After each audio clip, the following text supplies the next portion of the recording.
सभी साथी अधिकारियों का और हमारे सम्मानित शिक्षक साथियों का स्वागत है आज के मासिक शिक्षक ऑनलाइन गोष्ठी में।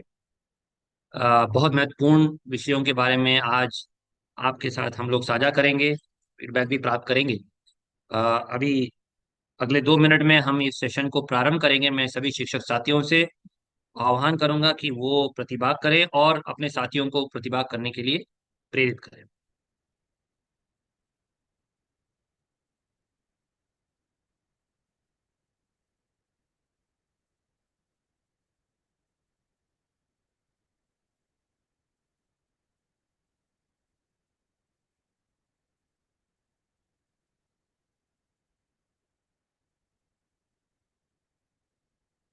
मैं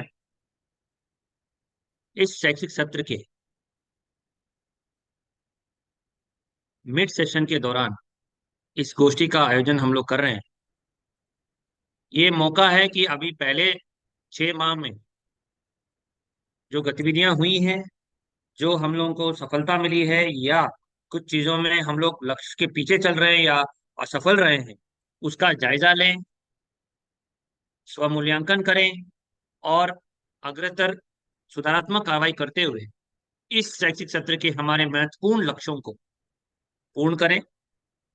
और जो स्कूल लेवल पे, ब्लॉक लेवल पे और जिले लेवल पे टीम भावना से हमें काम करनी है, उसको और सुदृढ़ बनाते हुए आगे बढ़े। हम लोग लगातार ये प्रयास कर रहे हैं, आपने महसूस किया होगा कि सभी शिक्षक साथियों का, अधिकारियों का निरंतर क्षमता वृद्धि हो, निरंतर उनके मनोबल को बनाए रखने के लिए और उसको बेहतर बनाने की गतिविधियां संचालित हों और एक नए कार्य संस्कार के साथ टीम वर्क की भावना से हम लोग हमारे महत्वाकांक्षी लक्ष्य, चाहे वो कायाकल्पित विद्यालय या निपुण प्रदेश की परिकल्पना को साकार करने में आगे बढ़े। इसमें हर एक टीम मेंबर का, शिक्षक साथी का, अधिकारियों का योगदान अति महत्वपूर्ण, अति अमूल्य है। सबसे महत्वपूर्ण बात यह है कि अंतिम कड़ी में खड़े हुए हमारे शिक्षक साथी भी हमारे सभी योजनाओं की जानकारी भलीभांति रखें, उसको गहराई में समझ रखें और एक दूसरे के साथ निरंतर साझा भी करें और प्रयासरत रहें कि अनुशासन के साथ विद्यालय संचालित करें, कटिबद्धता के साथ पाठ्यक्रम को संचालित करें, कक्षाओं का संचालन करें और एक आत्मीयता के साथ बच्चों के और अभिभावकों के साथ संबंध बनाए रखें। आज एक एजेंडा सेटअप करने की कोशिश की जा रही है, मेरे द्वारा और हमारी टीम के साथियों द्वारा, चाहे वो कायाकल्प में आपकी केंद्रीय भूमिका हो या एकेडमिक कार्यों में आपकी केंद्रीय भूमिका हो, डीबीटी व्यवस्था में आपकी केंद्रीय भूमिका हो और जो डिजिटल सामग्री आपको प्रेषित किया जा रहा है, tablet, smart class, ICT lab, chatbot आदि, उन सभी में आपको किस तरह की कार्रवाई करनी है, क्या नेतृत्व प्रदान करना है और किस तरह महत्वपूर्ण गतिविधियों को संचालित करते हुए अपने स्कूल को निपुण विद्यालय, आदर्श विद्यालय के रूप में खड़ा करना है। अभी जो फील्ड रिपोर्ट्स कुछ आई थी, निरंतर यहां से टीम जाती रहती है, हम सभी जाते रहते हैं और फीडबैक प्राप्त करते हैं कि वर्तमान में स्थिति क्या है। हमारी करीब परिकल्पना से कहीं दूर है हमारी वास्तविक स्थिति धरातल पर। विद्यालय समय से ना खुलना, समय से पहले बंद होना, शौचालय और पेयजल की व्यवस्था सही रूप से ना संचालित होना, मिड डे मील के संचालन में कमी पाया जाना, छात्रों की उपस्थिति में सुधार की आवश्यकता, शिक्षकों के बीच में टीम वर्क, क्लासरूम का आवंटन, हमारे शैक्षणिक सामग्री का उपयोग की स्थिति, हर एक बिंदु में बहुत गहराई में और बहुत विस्तार में हमें काम करते हुए परिणाम देने हैं। इसीलिए ये गोष्ठी बहुत महत्वपूर्ण है। ये प्रेजेंटेशन आपको पहले से साझा किया गया है। इसके हर एक पन्ने पे, हर एक बिंदु पे अपने जनपद की, अपने ब्लॉक की स्थिति को गहराई से समझ लें। निपुण भारत मॉनिटरिंग डैशबोर्ड से बीईओ लोग, बीएसएस और सभी डिस्ट्रिक्ट कोऑर्डिनेटर और हमारी एकेडमिक टीम इसको जान लें और अपनी टीम भावना देखें। अगर कहीं ये कोई ये सोच रहा है कि मेरा लक्ष्य नहीं है, ये विभाग का लक्ष्य है, तो ये हमारे कार्य संस्कार पे बड़ी आलोचना है। सभी एआरपी को इस वित्तीय वर्ष में लक्ष्य दिए गए कि वो कम से कम अपने 10 नॉमिनेटेड विद्यालयों को निपुण बनाए। सभी शिक्षक संकुल अपने विद्यालय को निपुण बनाएंगे, जिसकी पहले सेल्फ असेसमेंट हो रहा है और उसके बाद उसका थर्ड पार्टी असेसमेंट हो रहा है। ये मूल्यांकन हो रहा है आपका और हम सबका कि क्या हम इन विद्यालयों को बना पा रहे हैं कि नहीं। कायाकल्प में सभी विद्यालयों का थर्ड पार्टी सर्वे होगा 2 बार इस वित्तीय वर्ष में, अभी आगे नवंबर में और फिर फरवरी मार्च में। और संतृप्तिकरण नहीं होगा तो हम शासन के समक्ष हमारे रिपोर्ट कार्ड जब प्रेषित करेंगे तो उत्तरदायित्व के लिए हम लोग बाध्य हो जाएंगे। पीपीटी में विद्या समीक्षा केंद्र के माध्यम से हर एक बच्चे को पैसा हस्तांतरित हुआ है कि नहीं, इसका आधार ऑथेंटिकेटेड आईटी प्रमाणीकरण हमारे पास रहेगा। ये सब लक्ष्य व्यक्तिगत भी हैं और सामूहिक भी हैं और विभागीय लक्ष्य भी हैं। तो मेरा अनुरोध है कि अब इन लक्ष्यों को बहुत गहराई में समझें, क्योंकि इस साल का मूल्यांकन बहुत गहराई में होगा और बहुत प्रभावी रूप से होगा। चाहे वो जिले के बीएसए का हो, ब्लॉक लेवल पे बीईओ का हो, या स्कूल हेडमास्टर का हो, या सरकारी टीचर का हो। साथ ही अगर हमारे विभिन्न तरह की मूल्यांकन प्रक्रिया, चाहे स्पॉट असेसमेंट हो, सैंपल असेसमेंट हो, या थर्ड पार्टी असेसमेंट में तभी सामग्री का उपयोग ना होते हुए मिलना, या टीम वर्क ना होते मिलना, या असमंजस की स्थिति, या शिक्षकों द्वारा नदारद रहने की प्रक्रिया सामने आई, तो उसके लिए भी कड़ी से कड़ी कार्रवाई होगी। अभी कुछ जनपदों में जब हम लोग ने टीम भेजी थी तो कुछ तथ्य ऐसे भी मिले जो इस पवित्र कार्य को कलंकित करने की कोशिश कर रहे, उनका भी उत्तरदायित्व निर्धारित करने की कार्रवाई की जाए। कृपया करके जो विभाग के लक्ष्य निर्धारित किए गए हैं शासन द्वारा, उसको पूरे मेहनत के साथ, लगन के साथ अपने विद्यालय को पूरा कराएं, क्योंकि हर एक विद्यालय की मॉनिटरिंग करने की तकनीकी क्षमता विद्या समीक्षा केंद्र के माध्यम से हमें उपलब्ध है। और इस शैक्षणिक सत्र में ये एक क्रांतिकारी बदलाव होगा कि हर एक विद्यालय का मूल्यांकन रिपोर्ट कार्ड हमारे हाथ में रहे। इसलिए जो प्रशिक्षण अभी चलेगा उसको बहुत अहमियत देते हुए, बहुत कटिबद्धता से उसमें प्रतिभागिता करना है, उसमें दी गई जानकारियों को प्राप्त करना। अभी मैं हैरान हो जाता हूं कि इतने दिनों बाद ये संदर्शिका और हमारे निर्देशिका, इनके बारीकियों के बारे में शिक्षकों को सवाल पूछते हैं तो बता नहीं पाते हैं कुछ लोग, तो ये गलत बात है। तो फिर 3 साल से जो सहयोगात्मक पर्यवेक्षण हो रहा है, शिक्षक संकुल की बैठकें हो रही हैं, उसमें क्या चर्चाएं हो रही है, उसमें क्या गतिविधियां हो रही हैं, ये हमें समझना है। तो कुछ लक्ष्य मैं आपके सामने रखना चाहूंगा संक्षिप्त प्रस्तुतिकरण के माध्यम से, फिर मेरे साथी अधिकारीगण आपको विस्तार में प्रस्तुत करेंगे, और उसके पश्चात मैं सभी को समाहित करते हुए इस सेशन को अंतिम सारांश आपके सामने प्रस्तुत करते हुए क्लोज करूं। ये आज की रूपरेखा है। सबसे पहले ये जो आगे आपके स्लाइड दिख रहे हैं, ये जनपदवार ऑपरेशन कायाकल्प में 19 पैरामीटर को संतृप्तिकरण करने की स्थिति है। आप देख रहे हैं कि कुछ ज्यादातर स्कूल 11 से 15 पैरामीटर में आच्छादित हैं अथवा 16 से 19 पैरामीटर में आच्छादित हैं।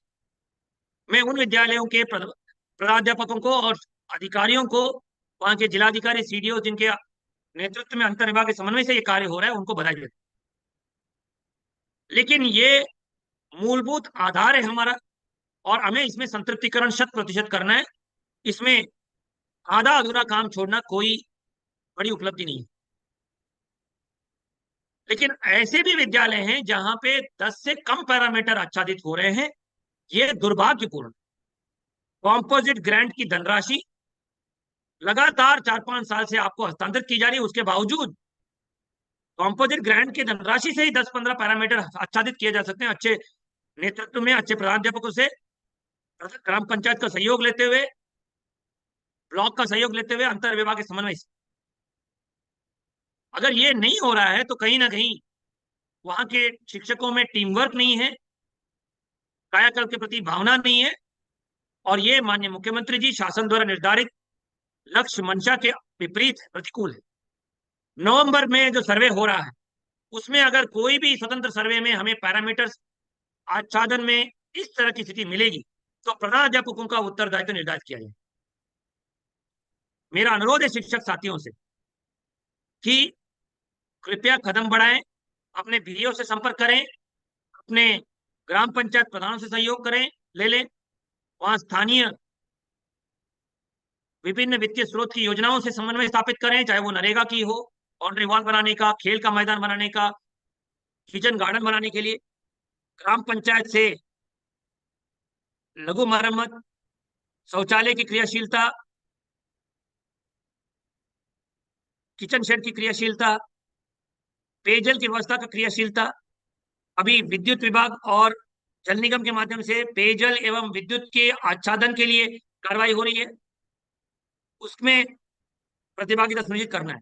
अगर कहीं पे भी बीईओ द्वारा, बीडीओ द्वारा या कहीं किसी स्तर पे आपको सहयोग नहीं मिल रहा है तो विद्या समीक्षा केंद्र में आप फोन करिएगा, हम उनसे संपर्क करके आपको मदद करवाएंगे, समस्याओं को सूचीबद्ध करके उसको हल करवाएंगे। लेकिन इतने सालों के अभियान चलने के बावजूद भी अगर कोई विद्यालय आच्छादित नहीं है तो जिन लोगों ने बहुत बढ़ चढ़कर विभाग को गौरवान्वित करने का काम किया है उनकी मेहनत में भी हमें प्रतिकूल प्रभाव हम डालने का काम हम करेंगे, ये गलत बात। हम सबको इसमें इस अभियान को सफल बनाना है। इस अभियान को जन आंदोलन के रूप में माननीय मुख्यमंत्री जी के नेतृत्व में क्रियाशील किया गया है, उसको अभी हम लोग अंजाम तक पहुंचा के जितने भी 10-15% काम बचा हुआ है उसको 100% पूरा करना है इसी शैक्षिक सत्र में।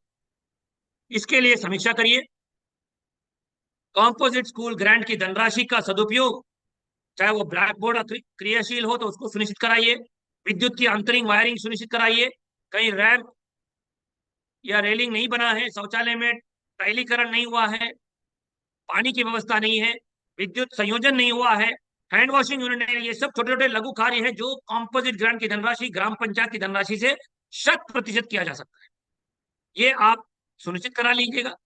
और स्कूल के प्रांगण को स्वच्छ रखना, साफ सुथरा रखना अति आवश्यक है। इसको लगातार माननीय मुख्यमंत्री जी स्वयं आपको निर्देशित कर रहे हैं, आपको प्रेरित कर रहे हैं, तो कृपया इसको आप लोग 100% सुनिश्चित कराइए।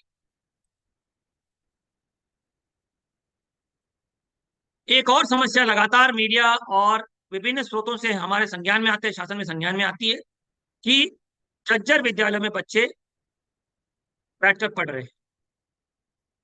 पिछले 3 साल में लगातार ये अभियान चला है, बहुत सारे झज्जर विद्यालयों को जिलाधिकारी के नेतृत्व में कार्यदायी संस्था द्वारा झज्जर घोषित करते हुए, नीलामी करते हुए मलबा हटवाने का काम किया गया है। जब तक ये कार्रवाई पूर्ण नहीं होती तो वैकल्पिक व्यवस्था में बच्चों को पढ़ाने की जिम्मेदारी स्थानीय प्रशासन की है और हमारे शिक्षा विभाग की। कहीं पे कोई ऐसी अनहोनी घटना ना हो जहां पे गंभीर कार्रवाई करने पे हमें बाध्य होना पड़े। तो मेरा अनुरोध है सभी शिक्षक साथियों से कि इस तरह की प्रवृत्ति से बचें, और अगर झज्जर भवन नहीं कार्रवाई कोई हो रही है तो संबंधित खंड शिक्षा अधिकारी से, उच्च अधिकारियों से अवगत कराते हुए उसको पूर्ण कराएं, और जितनी धनराशि अभी प्रेषित की गई है उन उस धनराशि का सदुपयोग करते हुए उपभोग देते रहेंगे तो अगली किस्त भी जारी होगी कि इन झज्जर विद्यालयों को पुनर्निर्माण हम लोग सुनिश्चित करें। इसी के साथ करीब 20,000 से सबसे पुराने विद्यालयों में रिजुविनेशन के लिए धनराशि हस्तांतरित की गई थी। इसमें विभिन्न घटकों में विभिन्न गतिविधियों में कार्रवाई करनी है जो आप लोगों ने ऑनलाइन पोर्टल पे भरा था। इसी वित्तीय वर्ष में ये धनराशि का उपयोग हमें करना है और 100% कार्रवाई पूर्ण करने, छोटे छोटे काम है।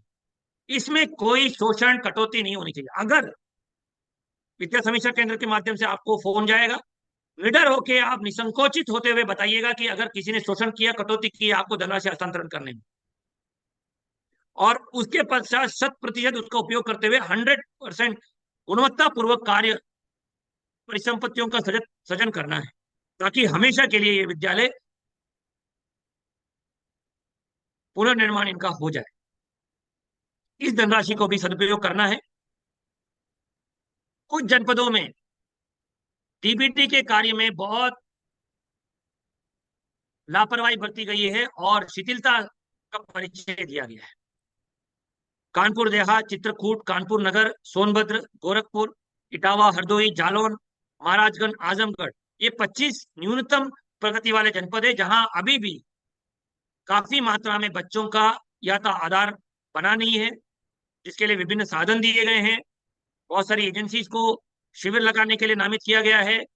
शासकीय एजेंसीज भी तैनात हैं। ब्लॉकों में 2-2 आधार किट उपलब्ध है, या आधार ऑथेंटिकेशन वेरिफिकेशन में अभी कमी पाई गई है। कुछ बीओ और बीएसए स्तर पर लंबित हैं, और इसमें फोटो अपलोड करने की स्थिति भी अच्छी नहीं है। कोई भी बच्चा बिना यूनिफॉर्म, जूते, मोजे, बैग और विंटर में स्वेटर के बिना ना दिखे, ये हमें सुनिश्चित करना है। चाहे वो अभिभावकों से संपर्क स्थापित करना हो, होम विजिट्स करने हो, पेरेंट टीचर मीटिंग करानी हो, अभिभावकों से छोटे छोटे समूह में बैठकें करने हो, बच्चों के माध्यम से प्रेरित करना हो, पीयर प्रेशर डलवाने की बात हो, एसएमसी की बैठक बुलानी हो, ग्राम पंचायत से सहयोग लेना हो, विभिन्न तरह के हथियार यूज करके 100% अनुपालन हमें करना है। एक सामान्य प्रथा होती है प्राइवेट स्कूलों में, हमारे विद्यालयों में ये क्यों नहीं हो पा रहा है, मैं समझ नहीं पा। कृपया करके 100% दिवाली के पहले हम 100% बच्चों को धनराशि हस्तांतरित कर ले, ये आपको सुनिश्चित कराना है। कहीं पे इसमें कमी नहीं रहनी चाहिए। अगले अगले माह में जब हम ये गोष्ठी करेंगे, तो कोई भी जनपद इसमें वांछित ना रहे कि हमारे बच्चे, अभिभावक अभी छूटे हुए हैं डीबीटी की धनराशि 1200 रुपए हस्तांतरण करने से। एक बहुत महत्वपूर्ण रैंकिंग हम लोग कर रहे हैं 7 घटकों में, हर एक ब्लॉक का, जिसमें पीओ का मूल्यांकन, वहां की पूरी टीम का मूल्यांकन, एआरपी, शिक्षक संकुल, हेडमास्टर, सभी का मूल्यांकन होगा। प्रत्येक त्रैमास पे हमारे डायट के छात्र छात्राएं स्कूलों में जाके प्रत्येक विद्यालय का निपुण असेसमेंट करेंगे, कक्षा 1 से 5 तक की, फिर 6 से 8 का भी होगा, और ये ऐप के माध्यम से होगा, निपुण लक्ष्य ऐप के माध्यम से। और इसमें थर्ड पार्टी भी अभी जुड़ रही है, तो ये आउटकम आधारित मॉनिटरिंग हो रही है। प्रत्येक विद्यालय का हर एक 100% उस ब्लॉक में विजिट हुआ है कि नहीं, जियो फेंसिंग के साथ। क्या हमारा district task force, block task force जो एसडीएम की अध्यक्षता में और जिलाधिकारी की अध्यक्षता में है, क्या वो विजिट्स अपने टारगेट के अनुसार कर रहे हैं कि नहीं? कायाकल्प का आच्छादन प्रतिशत क्या है? कितने टीचर्स अनुपस्थित मिले, लेट आते हुए मिले, जल्दी एग्जिट करते हुए मिले, या बच्चों का एवरेज अटेंडेंस क्या रहा है उस ब्लॉक में? इन बिंदुओं पे क्वांटिटेटिव और क्वालिटेटिव एनालिसिस करके ही ये रैंकिंग हो रही है।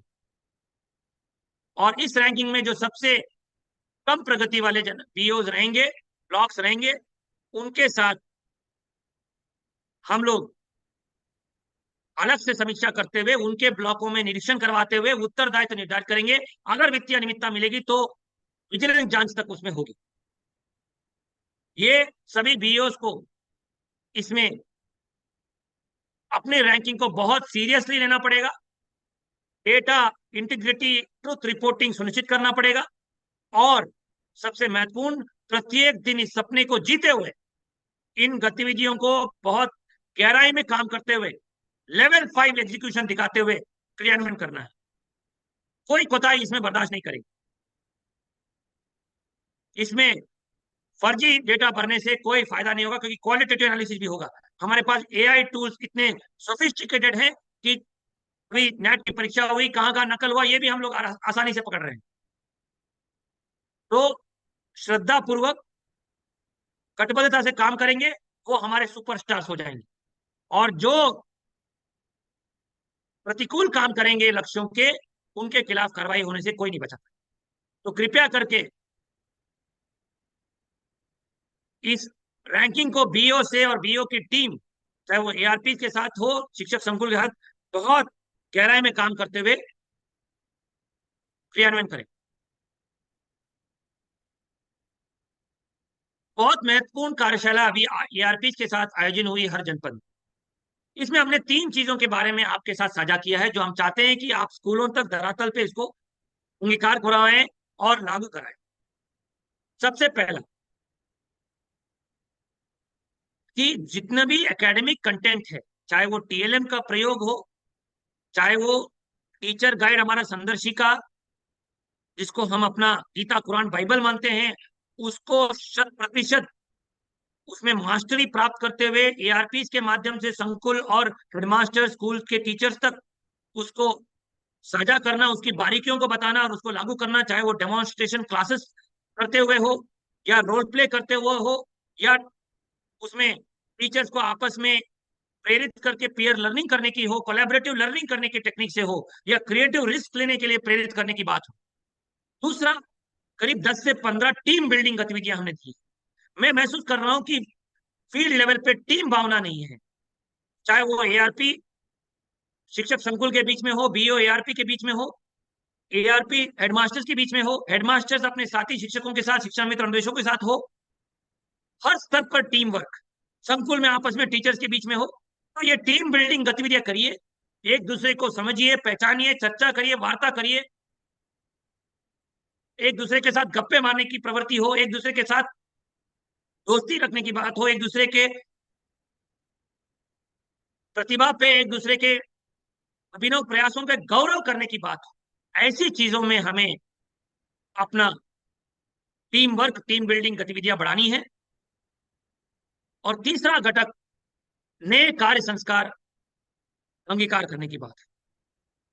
अगर हमारे 6 लाख शिक्षक ये नए कार्य संस्कार जो हमारे शासन द्वारा निर्धारित किए गए हैं, जो माननीय मुख्यमंत्री स्वयं अभिभावक के रूप में आपको अपने संवाद में बता रहे हैं, तो ये आपने अंगीकार किया, तो मुझे लगता है कि बहुत बड़ा बदलाव और क्रांतिकारी परिवर्तन हमारे स्कूलों में, कक्षाओं में देखने को मिलेगा। मैं अनुरोध करूंगा, जो इन कार्यशालाओं में आप लोगों ने रोल प्ले किया, सिचुएशनल एनालिसिस किया, सिनेरियो प्लानिंग किया, टीम वर्क, टीम बिल्डिंग गतिविधियों के बारे में चर्चा की, वो संकुलों की बैठक में, आपके सहयोगात्मक पर्यवेक्षण के विजिट्स में टीचर्स के साथ साझा किया जाए। और मेरा ये मानना है कि अगर हम लोग ये 6 महीने लगातार इसको करेंगे इस सत्र में, तो ये रूटीनाइज हो जाएगा, ये एक सामान्य प्रवृत्ति, सामान्य कार्यशैली हो जाएगा। फिर हमें कोई अटेंडेंस मॉनिटरिंग की जरूरत नहीं पड़ेगी, इंस्पेक्शन व्यवस्था की जरूरत नहीं पड़ेगी, कहीं पे भी पीओ लेवल पे, बीएसए लेवल पे मॉनिटरिंग करने की जरूरत नहीं पड़ेगी, कहीं सस्पेंशन, बहाली, ये सब विसंगतियों की जरूरत नहीं पड़ेगी, कहीं पारदर्शिता के लिए नया कदम उठाने की जरूरत नहीं पड़ेगी। मेरा ये मानना है, दृढ़ विश्वास है, संकल्प है कि हमारे शिक्षक साथीगण उत्कृष्ट दक्षता के, उत्कृष्ट संभावना रखते हैं, और हर एक को अगर मनोबल ऊंचा रखा जाए और एक टीम बिल्डिंग का माहौल हमने दे दिया, तो क्रांतिकारी परिणाम किसी भी प्राइवेट विद्यालय के तुलना में हमारे बच्चों को बेहतर शैक्षणिक देने में कामयाब होते हुए दिखेंगे हम। मेरा अनुरोध है कि कक्षाओं में इसको लागू करने के लिए अपनी क्षमता, अपनी सोच, हमारे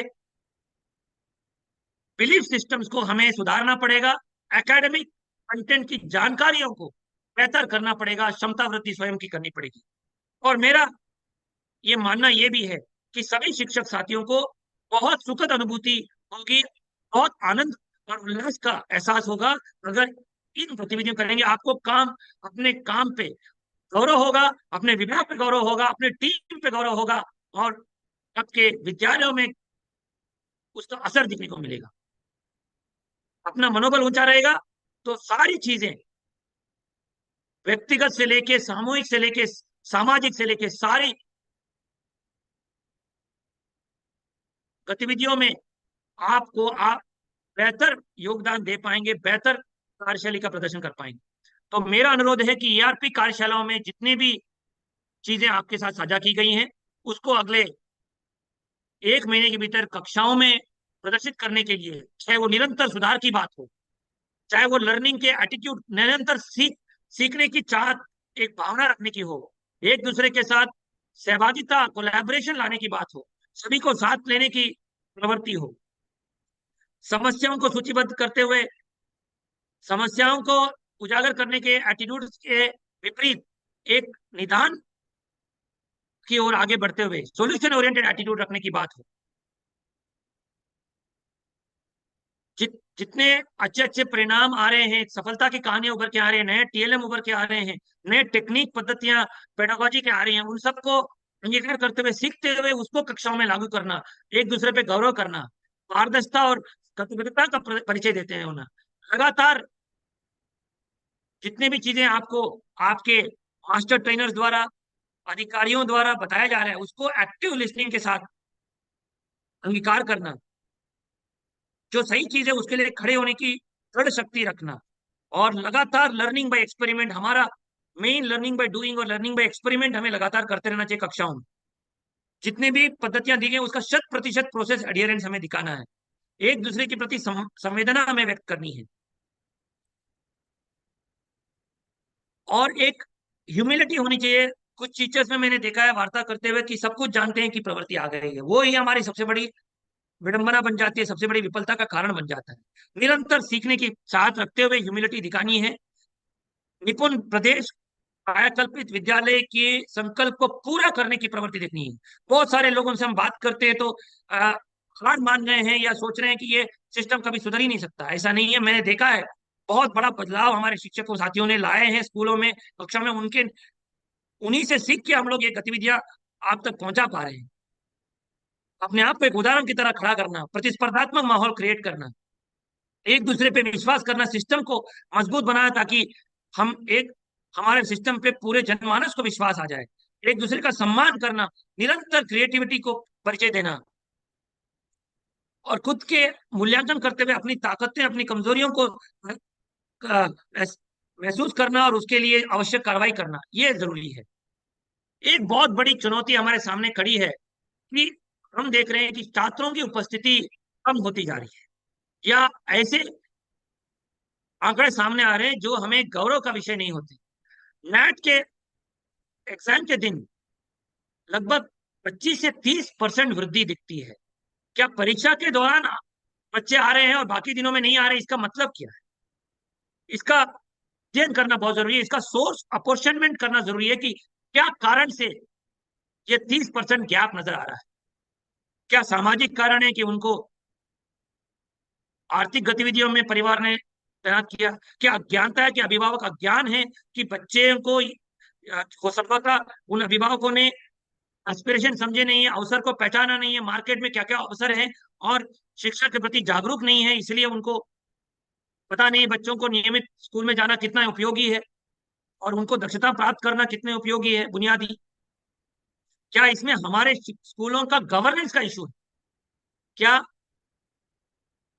स्कूलों में समय से ना खुलना, समय के पहले बंद होना, मिड डे मील ना चलना, सामग्री उपयोग ना होना, शिक्षकों द्वारा रुझान ना दिखाना, आत्मीयता बच्चों के साथ नहीं दिखाना, ये कारण, विभिन्न कारणों से ये हो रहा है, कोई एक कारण नहीं है। इसके लिए हमें दोनों चीजें करनी है। एक प्रवर्तन जो हम लोग लगातार करेंगे, स्टेट लेवल पे, डिस्ट्रिक्ट लेवल पे, ब्लॉक लेवल पे, जहां गवर्नेंस इशू है उसमें उत्तरदायित्व निर्धारित करने की कार्रवाई की जाएगी। लेकिन हमने ये भी महसूस किया कि अगर एक पॉजिटिव कैंपेन चलाया जाए तो बहुत बड़ा परिणाम आएगा।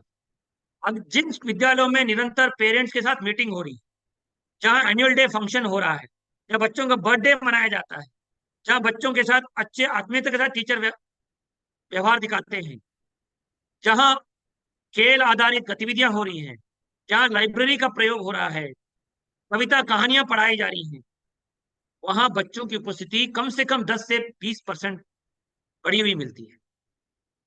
जहां हेडमास्टर का नेतृत्व दिखता है, गवर्नेंस उच्च कोटि का दिखता है, वहां 10 से 20% वृद्धि दिखती है। ये आसानी से 1-2 महीने में हम हासिल कर सकते हैं। इसके लिए एक बहुत महत्वपूर्ण कैंपेन अभी लॉन्च होने जा रहा है। मैं अनुरोध करूंगा हमारे शिक्षक साथियों को कि उस कैंपेन को समझ लें और अपने ग्राम पंचायत में, विद्यालयों में बहुत प्रतिबद्धता के साथ, सत्यनिष्ठा के साथ लागू करें। अभी निपुण विद्यालयों की स्थिति बहुत कमजोर है। बहुत कम बच्चे निपुण बालक बालिकाएं हैं। बहुत कम विद्यालय एक ब्लॉक में निपुण विद्यालय हैं। इसमें एक लंबी छलांग हमें इस साल मारनी है। मैं बहुत ही उत्सुक हूं और बहुत ही बड़ा दाव है हमारा कि एआरपी विद्यालय, नॉमिनेटेड विद्यालय और शिक्षक संकुल विद्यालय बहुत बड़ी मात्रा में इस बार इस शैक्षिक सत्र में निपुण हो जाएंगे। मेरा ये निरंतर मानना है कि, और शिक्षकों का लगातार ये फीडबैक है कि संदर्शिका के आधार पर पढ़ाई करेंगे तो 6 महीने से 1 साल के भीतर हमारे बच्चे निपुण हो जाएंगे। बस हर एक टीचर 25 से 50 बच्चों को व्यक्तिगत ध्यान देते हुए, उपचारात्मक शिक्षा और शैक्षणिक चक्र का 100% पालन करते हुए पढ़ाई कराएं, नियमित आंकलन कराते रहें, तो हम ये लक्ष्य प्राप्त कर लेंगे। तो मैं उम्मीद करता हूं कि हजारों की तादाद में इस बार हमारे निपुण विद्यालय उभर के आएंगे, जिनका स्व मूल्यांकन करते हुए स्वतंत्र मूल्यांकन भी हम करेंगे और उसके बाद एक भव्य कार्यक्रम माननीय मुख्यमंत्री जी के नेतृत्व में करेंगे, जिसमें पहली बार पूरे देश में ग्रेड कॉम्पिटेंट विद्यालयों की घोषणा होगी, जो एक ऐतिहासिक कदम हमारे प्रदेश के लिए होगा और शैक्षणिक शिक्षा क्षेत्र के लिए होगा। ये बहुत बड़ी उपलब्धि हमारे शिक्षक साथियों के कारनामों की वजह से हम हासिल कर पाए, हमारे प्रदेश का नाम रोशन हो जाएगा। ये हमें इस साल हासिल करना है और इसमें पूरे प्रतिबद्धता के साथ काम करना है। अभी जनवरी में, दिसंबर में आपके नॉमिनेशन के बाद स्व मूल्यांकन होगा और जनवरी में स्वतंत्र मूल्यांकन होगा, जो हमारा एक तरफ से बेसलाइन होगा हर जनपद का। और फिर 1 साल बाद मिडलाइन और फिर 2025-26 शैक्षिक सत्र में हम लाइन करेंगे। उम्मीद है कि तब तक हम लोग निपुण घोषणा पूरे प्रदेश का कर पाएंगे। अभी जो ईआरपी नॉमिनेटेड विद्यालयों की स्थिति बहुत कमजोर है। आप देख रहे हैं कि जनपदवार स्थिति 24% से 40 से 50% के बीच में बच्चे निपुण उभर के आ रहे हैं। जिन जनपदों में अच्छी पद्धतियां अपनाई जा रही हैं, प्रोसेस एडियरेंस दिख रहा है, वहां पे बेहतर प्रतिशत बच्चों का निपुण स्पॉट असेसमेंट में सैंपल असेसमेंट दिख रहा है। ये अच्छी बात है, लेकिन मैं इस डेटा को उतना मूल्यांकन नहीं कर रहा हूं, ना विश्लेषण कर रहा हूं। मैं उम्मीद कर रहा हूं कि ये डेटा जब दिसंबर में हम लोग देखेंगे, तो अगले 2-3 महीने में जो संदर्शिका आधारित पढ़ाई, टीएलएम का प्रयोग और टीचर ट्रेनिंग का असर दिखेगा, ऑनलाइन कंटेंट, डिजिटल कंटेंट को आप प्रयोग करते हुए दिखेंगे, तो छात्र उपस्थिति, कक्षाओं में संचालन और दक्षताओं में सुधार भी हमें बहुत दिखेगा। ये एक बहुत बड़ा बदलाव है कि आप संदर्शिका के माध्यम से पढ़ाई करा रहे हैं, टीएलएम का प्रयोग करते हुए पढ़ा रहे हैं। ये प्रयोग हमें बहुत क्रांतिकारी परिणाम हर क्षेत्र में देगा, शायद सिर्फ शिक्षा क्षेत्र में नहीं, सामाजिक आर्थिक क्षेत्र में देगा। मेरा मानना है कि ये हमारी सबसे इंपॉर्टेंट गतिविधि में से एक है एज अ स्टेट। तो मेरा अनुरोध है कि इसको हमेशा के लिए रूटीनाइज कर दीजिए कि हमारे जनपदों में, स्कूलों में, परिषदीय विद्यालयों में 100% इसका पालन हो। नवंबर में हमारे ईआरपी विद्यालय और शिक्षक संकुल के विद्यालयों में प्रथम 1 तारीख से 15 तारीख के बीच में डायट स्टूडेंट्स आएंगे और निपुण लक्ष्य ऐप के माध्यम से कक्षा 1 से 5 के बच्चों को मूल्यांकन करेंगे। और उसमें जो हमारे विद्यालय निपुण विद्यालय के कगार पे आ रहे हैं, उन टीचर्स को भी हम लोग बधाई देंगे और शुभकामनाएं दें, उनको सहयोग करेंगे। और जो न्यूनतम प्रगति वाले विद्यालय दिखेंगे, वहां हम जायजा लेंगे कि क्यों ऐसा हो रहा है और वहां पे आवश्यक कार्रवाई भी करेंगे, उत्तरदायित्व भी निर्धारित। तो कृपया करके इस मूल्यांकन के लिए एआरपी शिक्षक संकुल और उन विद्यालयों के हेडमास्टर्स और टीचर्स तैयार रहें। आप सब निपुण विद्यालय बनाने के टूल बॉक्स को तो जानते ही कि संदर्शिका के आधार पर पढ़ाई, निरंतर कार्य पुस्तिकाओं का उपयोग और उसमें बच्चों को राइटिंग और अन्य गतिविधियां पूरा कराना, तालिका के माध्यम से स्कूल लेवल फॉर्मेटिव असेसमेंट करना, जो बच्चे पीछे चल रहे हैं, मुख्य धारा से नहीं जुड़े हैं, उनको दैनिक चरात्मक कार्य करना और साप्ताहिक कैलेंडर शिक्षण चक्र को 100% पालन करना। इन गतिविधियों को आप प्रतिदिन दिनचर्या में अपने शामिल करके 100% अनुपालन कराएंगे तो हम क्रांतिकारी परिणाम दे पाएंगे। अभी नवंबर में शिक्षक प्रशिक्षण प्रारंभ हो रहा है। ब्लॉक लेवल पे उच्च कोटि का इंतजाम किया जा रहा है। इस बार खान पान के धनराशि डीबीटी के माध्यम से सीधा शिक्षकों के खातों में जा रहा है। मेरा अनुरोध है कि आप इसके लिए अपनी व्यवस्था सुनिश्चित कराएं कि टिफिन लेके आना और शिक्षक प्रशिक्षण में प्रतिभाग करना। जो अपने पीयर्स के साथ चर्चा होती है वो बहुत अमूल्य होते हैं ट्रेनिंग। उसको उसको भी आप जरूर आगे बढ़ाते रहिए।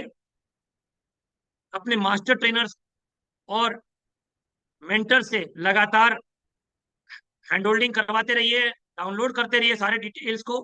जो वीडियो गतिविधियां मटेरियल आपको दिया जाए उसका भली भांति अध्ययन करिए, समझिएगा और उसको प्रशिक्षण में अगर कोई जिज्ञासा है उसको दूर करवाइएगा अपने मास्टर ट्रेनर्स के माध्यम से।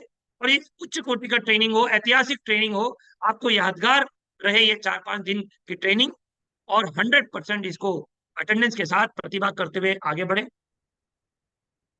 एक बहुत बड़ा क्रांतिकारी परिवर्तन हम लोग ला रहे हैं जिसका शासनादेश हुआ है और जिसके लिए ऑपरेशनल आदेश आपको अभी अतिशीघ्र प्रेषित किया जाएगा। जो 12 पंजिकाएं आप एक दिन मैन्युअली भर रहे हैं उसको हम अभी प्रेरणा पोर्टल के माध्यम से, प्रेरणा ऐप के माध्यम से अत्यावधिक रखेंगे ताकि एक पेपरलेस विद्यालय के रूप में आपका विद्यालय चल पाएगा और इससे नियमित अत्यावधिक सूचनाएं प्राप्त होंगी, बहुत अच्छा विश्लेषण हो पाएगा और बहुत बड़ा परिणाम होगा। ये हर क्षेत्र में हुआ है, हम लोग पिसट ही रहे हैं और इसलिए हम लोग अभी लास्ट में ला रहे हैं। हर चीज ऑनलाइन हो गई है, चाहे वो रेलवे टिकटिंग से लेके पासपोर्ट से लेके इनकम टैक्स रिटर्न से लेके सब कुछ। तो हम हमारे टीचर से क्यों मैन्युअली भरवा रहे हैं चीज। तो अभी हमारे पास ये व्यवस्था है और सरल प्रक्रिया है, आप आसानी से उसको भर सकते हैं। और अभी एक टैबलेट आएगा तो इन पंजिकाओं को हम आसानी से हर विद्यालय में 2 हमारे प्रधानाध्यापक के साथ और सीनियर मोस्ट टीचर के पास टैबलेट रहेगा तो वो इसको अत्यावधिक आसानी से रख सकते हैं और आपको समय की बचत होगी, लागत की बचत होगी और इसमें बहुत बड़े परिणाम ऑनलाइन सिस्टम होने से होगा। सभी शिक्षक साथीगण जो बहुत अच्छा अपना विद्यालय चला रहे हैं, मैं उनसे प्रेरित करूंगा कि आप राह दिखाइए ताकि सब लोग सीखेंगे, सब लोग समझेंगे और उसके बाद उसमें एक तरह से ये एक सामान्य प्रक्रिया रूटीनाइज हो जाएगा हमारे प्रोसेस। मेरा अनुरोध है कि लाइब्रेरी और स्पोर्ट्स इक्विपमेंट बहुत जगह पे निरीक्षणों में हमें अप्रयुक्त प्राप्त हो रहे हैं। इतने अच्छे किताबें, इतने अच्छा इक्विपमेंट आपको प्रेषित किया गया है, चाहे वो गणित किट हो, विज्ञान किट हो, अभी वंडर बॉक्स आंगनवाड़ी केंद्रों में जा रहा है, एफएलएन बॉक्स जा रहा है, 6 से 8 के लिए भी सामग्री प्रेषित की गई है। इसका सदुपयोग होना है। इसमें बहुत सारे ऑनलाइन कंटेंट भी है, इसका कैसे उपयोग करना है। रीडिंग कॉर्नर और लाइब्रेरीज के लिए मैनुअल हमने दिया है कि कैसे उसको उपयोग करना है। बहुत बड़ा बदलाव इनके माध्यम से आप कक्षाओं में, स्कूलों में ला सकते हैं। बच्चों के मनोवृत्ति में, बच्चों के मनोबल में, अभिभावकों से रुझान में, सब कुछ में ला सकते हैं। इसका सदुपयोग करने के लिए आप लोग कदम बढ़ाएं। बच्चों की उपस्थिति को बढ़ाने के लिए गतिविधियां आपको चलाना है। प्रत्येक महीने अभिभावक और शिक्षकों की बैठक अनिवार्य रूप से होना चाहिए। होम विजिट्स से बड़ा कोई हथियार नहीं है, कोई बड़ा उससे बड़ा विकल्प नहीं है। हमें करना है उनके व्हाट्सएप ग्रुप बढ़िया चले, बच्चों को खेल के प्रति रुझान करवाना, उनको सुनियोजित तरीके से खेल की गतिविधियां करवाना, नियमित ग्राम पंचायत में शिक्षक चौपाल आयोजन करना, ग्राम पंचायत का सहयोग लेना, ग्राम पंचायत के शिक्षा समिति की बैठकें नियमित आयोजन करना, एसएमसी की बैठक नियमित रूप से होना, मिड डे मील में ग्राम पंचायत और एसएमसी के सदस्यों को जोड़ना, विभिन्न गतिविधियां इसमें कर सकते हैं और इसमें बहुत अभिनव प्रयास भी आपके हाथों से हो सकता है। इसको प्रयोग करिएगा, बहुत आनंद होगा, ग्राम पंचायत आपका रुझान होगा, बहुत जुड़ाव हो जाएगा, बहुत बड़ी बड़ी समस्या आपकी हल हो जाएगी। इसी तरह कक्षा 6 से 8 में भी गणित, विज्ञान और अंग्रेजी के लिए विभिन्न गतिविधियां आपको दी गई हैं। गणित, विज्ञान और अंग्रेजी का मॉड्यूल दिया गया, ऑनलाइन कोर्सेस उपलब्ध है। इनको आप कृपया लागू करिए। स्विफ्ट चैट में अद्भुत कंटेंट है। जियो एम्बाइब का कंटेंट भी आपको अभी ईआरपी और एसआरजी को सिखाया गया है, वो स्कूल लेवल तक पहुंचेंगे। जहां जहां आईसीटी लैब्स हैं, जहां स्मार्ट क्लासेस हैं, उसमें इस कंटेंट को बच्चे देखें, टीचर्स उसको देख के पढ़ाए। और जहां नहीं है तो स्मार्टफोन के माध्यम से उसका उपयोग करें। जो वीडियो लाइब्रेरी, मैक्स प्रैक्टिस या डाउटनेट है, इन घटकों को समझें, सीखें। व्हाट्सएप चलाने के भांति है, ये इतना आसान है। और नियमित रूप से निपुण लक्ष्य आपके माध्यम से कक्षा 4 और 8 तक असेसमेंट प्रक्रिया करते रहें, ताकि बच्चों को पता चले कि वो कहाँ खड़े हैं और उनको कितना सफर करना है अपने मंजिल तक पहुंचने के लिए। ये एक बहुत बड़ा बदलाव हम लोग ला सकते हैं। मुझे पूरा विश्वास है कि इन विभिन्न अध्यायों पे काम करते हुए हम लोग निपुण प्रदेश की ओर आगे बढ़ेंगे। मैं एक और बार हमारे सभी शिक्षक साथियों को बहुत बहुत शुभकामना देता हूं, और इस शैक्षिक सत्र के लिए बहुत ही उत्सुक और उत्साहवर्धित होते हुए आपको आह्वान करता हूं कि हमारे माननीय मुख्यमंत्री जी, माननीय मंत्री जी, प्रमुख सचिव महोदय और सभी के नेतृत्व में आप सबके बहुमूल्य योगदान से हम लोग अपने निपुण प्रदेश के लक्ष्य, कायाकल्पित विद्यालयों के लक्ष्य को पूरा करते हुए अभिभावकों को जीते, बच्चों को जीते, समाज को जीते, विशेषज्ञ जो हमारी आलोचना कर रहे हैं उनको भी जीते, और एक नया कीर्तिमान स्थापित करते हुए हमारे प्रदेश को अग्रणी प्रदेश के रूप में शिक्षा क्षेत्र में ना करें। इस कामना के साथ आपको शुभकामनाएं देता हूं, और हमारे अगले विशेषज्ञ को आमंत्रित करता हूं कि आपके साथ अपने विचारों को साझा करें। धन्यवाद। जय हिंद। सर, अभी आपने डीजी सर के प्रेरक उद्बोधन सुना। कायाकल्प और निपुण भारत मिशन पे हमारा क्या स्ट्रेटजी है, हमारा पाथवे क्या है, और हम कैसे अभी कहाँ पे हैं, और जो मंजिल हमारी है वहां पहुंचने के लिए हमें कितना रास्ता तय करना है, कैसे तय करना है। मैं आपसे बात करूंगा आज कुछ डेटा पे, कुछ डिजिटल डिजिटल संसाधन पे, और कैसे हम डीपर लर्निंग करा सकते हैं बच्चों की। इसके लिए क्या बेहतर तरीका हो सकता है, कैसे बेहतर कर सकते हैं। हमारा हमारी जो स्ट्रेटजी है वो मूल हिस्सा उसका है क्लासरूम प्रैक्टिसेस, क्लासरूम ट्रांजैक्शंस। हमारे लक्ष्य तक रास्ता हमारे क्लासरूम से ही पहुंचता है।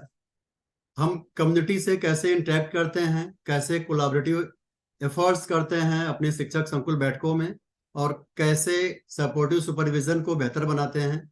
इसके साथ साथ ही निरंतर हम कॉन्स्टेंट्स को कैसे पहचान करते हैं, और साथ में कोर वैल्यूज जो हमारा निपुण भारत मिशन का लक्ष्य है उसके लिए हम क्या वर्क करते हैं, और दिन रात कैसे उसी पे वर्क करते हैं। हम जो अप्रोच हमारी होती है वो एक बिल्डर्स की अप्रोच होती है कि हम कितना स्ट्रेटजी पे, कैसे हम नैदानिक रूप में निदान के लिए काम करते हैं और कैसे स्ट्रेटेजिकली वर्क करते हैं। ये सारी चीजें अगर हम करें, हम डेटा को देखें, डिजिटल संसाधनों का उपयोग करें, बच्चों को डीपर लर्निंग कराएं, क्लासरूम प्रैक्टिसेस को अच्छा करें, कम्युनिटी से संपर्क करें, निरंतर संपर्क करें, कोलाबरेटिव एफर्ट्स करें, और साथ में एक बिल्डर्स अप्रोच अपनाएं, तो अटेंडेंस और बच्चों का ग्रेड कॉम्पिटेंसी निश्चित रूप से ही बेहतर होगी। मैं आज आपसे इन्हीं ABCD पे बात करने वाला हूं। आप सर ने भी आपसे डिस्कशन किया स्पॉट असेसमेंट में जो हमारा डेटा आ रहा है। आप देखेंगे कि अमरोहा, अयोध्या, बुलंदशहर, चित्रकूट ऐसे जनपद हैं जहां पे हम 30% भी बच्चे निपुण नहीं है। और आप कुछ जनपद देखेंगे जहां पे हम केवल उन्नाव, वाराणसी, सोनभद्र, सुल्तानपुर जैसे जनपद हैं जहां पे हम 60% के ऊपर हैं। इसका मतलब हमें अभी बहुत एफर्ट करना है। और जो हमारी क्लासरूम की स्ट्रेटजी है, जो हमारी आपसे जो टूल्स शेयर किए गए हैं वो इतने पावरफुल एक्सलेटर हैं कि यदि हमने उसको इम्प्लीमेंट किया तो हम ये रास्ता, अभी जो हमारा नवंबर दिसंबर का विंटर वेकेशन के पहले का समय है, यदि उसमें भी हमने अपने टाइम एंड मोशन सही रखा, अपना बेस्ट एफर्ट किया, इस टाइम में भी हम बच्चों को ग्रेड कॉम्पिटेंसी का लक्ष्य प्राप्त करा सकते हैं। आप ये जो डेटा देख रहे हैं ऐसा ही डेटा हमारा है स्पॉट असेसमेंट का। जो आ रहा है डेटा आपका जो है सर ARP और शिक्षक संकुल के विद्यालयों का है, जो 10 स्कूल्स आपको बनाना है। जो लक्ष्य दिया गया था ARP और शिक्षक संकुल को कि हमारे इतने विद्यालय हमें लक्ष्य मिले हैं और मध्यम श्रेणी में इतने विद्यालय हैं। नेक्स्ट स्लाइड करिएगा वसुंधरा। Next please. संघर्षशील, अभी आप जो हमारे टॉप 5 डिस्ट्रिक्ट्स हैं आपके, गौतम बुद्ध नगर, मैनपुरी, जौनपुर, कुशीनगर, संभल, और बॉटम 5 बांदा, कौशाम्बी, संत कबीर नगर, बागपत, शामली। ये दिखा रहा है कि हमारे पास अभी चैलेंजेस काफी हैं। इवन जो टॉप मोस्ट डिस्ट्रिक्ट्स हैं वहां भी चैलेंजेस हैं, और जो बॉटम डिस्ट्रिक्ट्स हैं वहां पे भी। इनमें हमें दिन रात डेली एफर्ट करना है, और उसी स्पिरिट से करना है कि हम हर दिन लास्ट डे से कुछ बेहतर, कुछ अतिरिक्त करेंगे, तभी हम ये जो हमें अवसर मिला हुआ है उसको हम इन बच्चों को ग्रेट कॉम्पिटेंट बना पाएंगे। और यदि हमने ये अवसर गंवा दिया, एक अवसर गंवा देना मतलब अवसरों की श्रृंखला गंवा देना है। इसलिए हम डेटा इनसाइट्स को देखें और इस पे निरंतर वर्क करें कि ये डेटा इनसाइट्स हमें क्या बता रहे हैं। इसका मतलब है कि हमारी क्लासरूम प्रैक्टिसेस में वो चीजें अभी भी इम्प्लीमेंट नहीं हो पा रही हैं जो हमारा कोर इशू है, कोर नैरेटिव है, कि हम संदर्शिका को लागू कर लें, हमारी विंटर विजिट्स के माध्यम से उसको स्कूल्स को, टीचर्स को सपोर्ट कर पाए, बच्चों को दक्षताओं को प्राप्त करा पाए, शिक्षकों की बेस्ट प्रैक्टिसेस का आदान प्रदान, इसका मतलब उस लेवल पे नहीं हो पा रहा है जो इसके लिए रिक्वायर्ड है।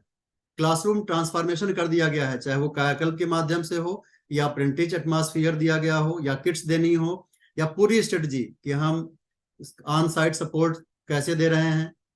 बेस्ट प्रैक्टिसेस की शेयरिंग के लिए, पीयर लर्निंग के लिए हमारे पास संकुल बैठ के हैं। हमारे पास आइडिया है तो हम अकेले क्यों रहें, हम आए, अपने आइडिया को आजमाएं और एक दूसरे से शेयर करें, जिससे कि हम जिसमें हमारी एक्सपर्टीज है उसमें अपने सारे साथियों, शिक्षक साथियों के साथ एक बेहतर नेटवर्क बना करके बेहतर आउटपुट दे पाए। और इसमें जितना हम प्योर डेटा अपना रखते हैं उतना ही बेहतर हम एफर्ट दे पाते हैं, और हमारा नजर होती है कि हम अभी कहाँ पिछड़ रहे हैं।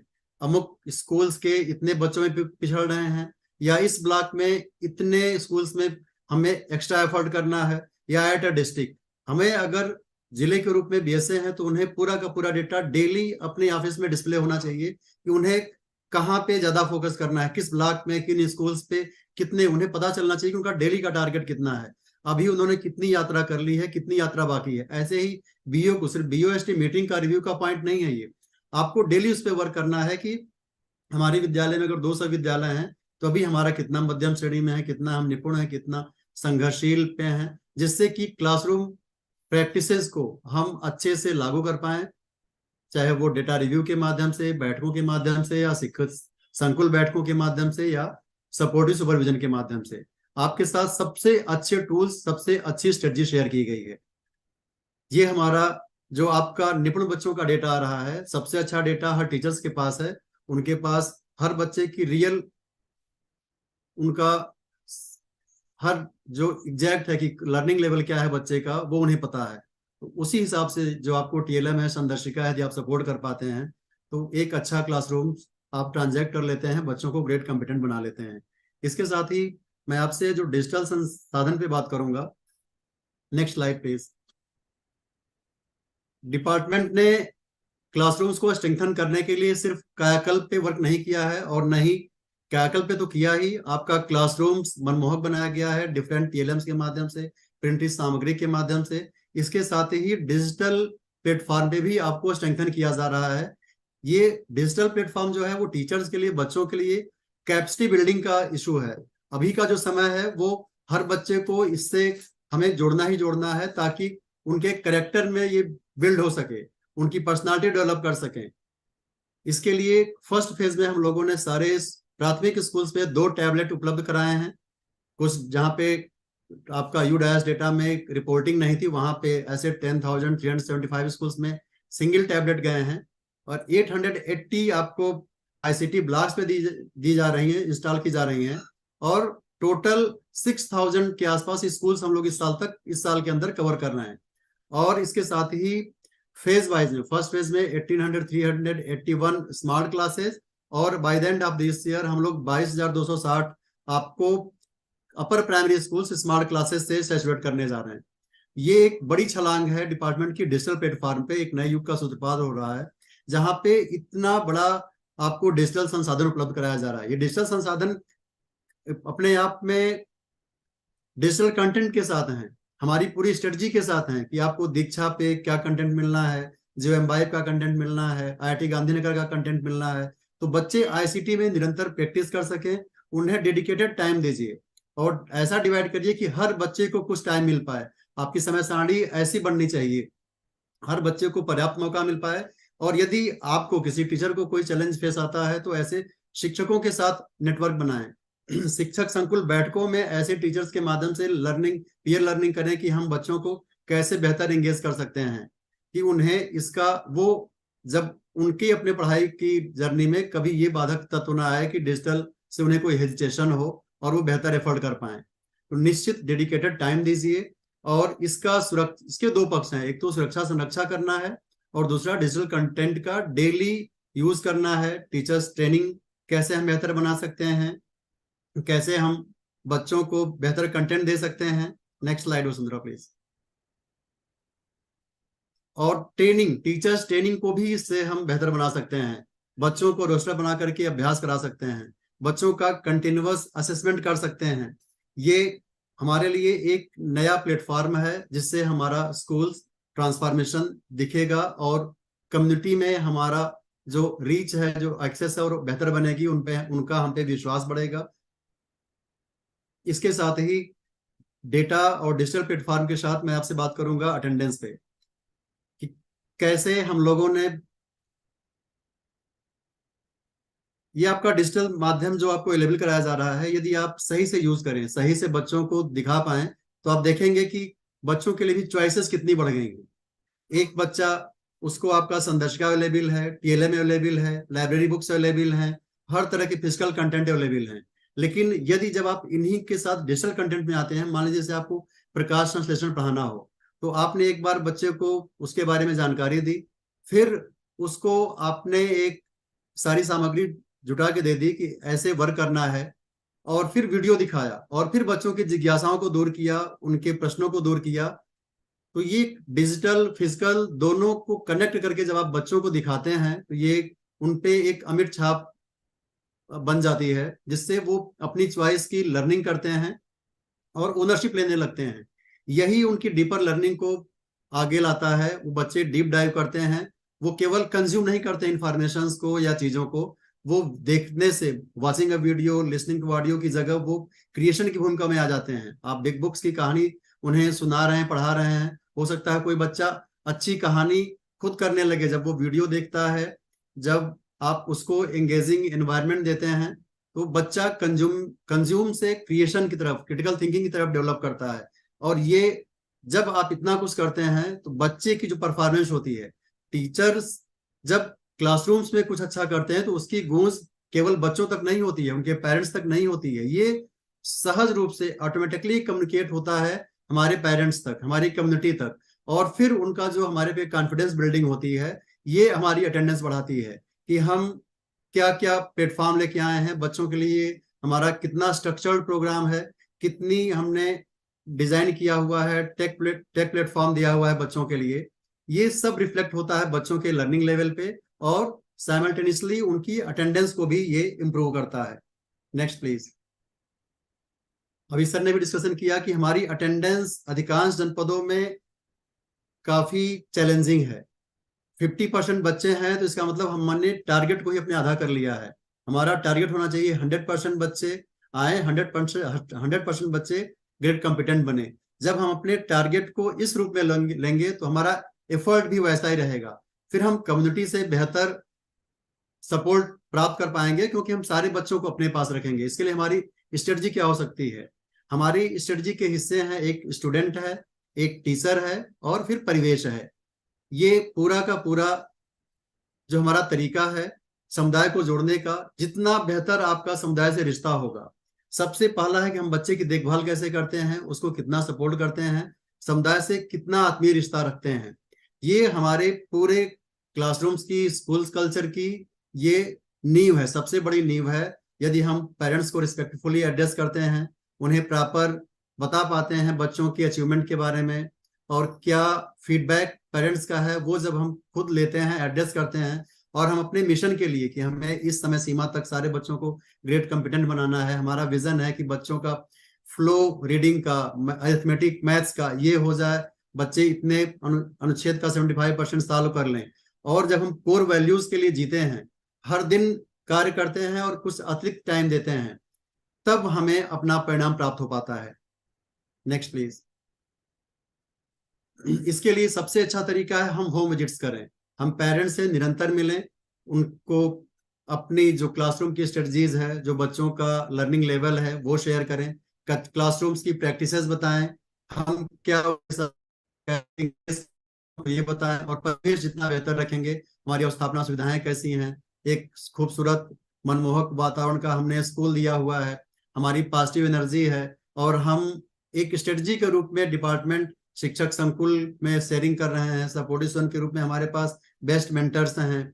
ये जब सब हम कुछ करते हैं और निरंतर कांस्टेंट से फोकस करते हैं, सिर्फ नहीं कि कांस्टेंट्स को हमने देखा, उन्हें चिन्हित किया और वो दूर किया, चाहे वो अवस्थापना से रिलेटेड हो, या हमारी टीचिंग टेक्निक में कोई चैलेंज हो, या हम किसी बच्चे को नीड को समझ पा रहे हैं बट एड्रेस नहीं कर पा रहे हैं, तो सपोर्टिव सुपरविजन या संकुल के माध्यम से हम कितना बेहतर बना पा रहे हैं। तो हमेशा स्ट्रेटेजिकली वर्क करते रहना हमारे लिए एक अच्छा रहता है, और हम बच्चों को ग्रेड कॉम्पिटेंट बना लेते हैं, और तभी हमारा अटेंडेंस भी बेहतर होता है।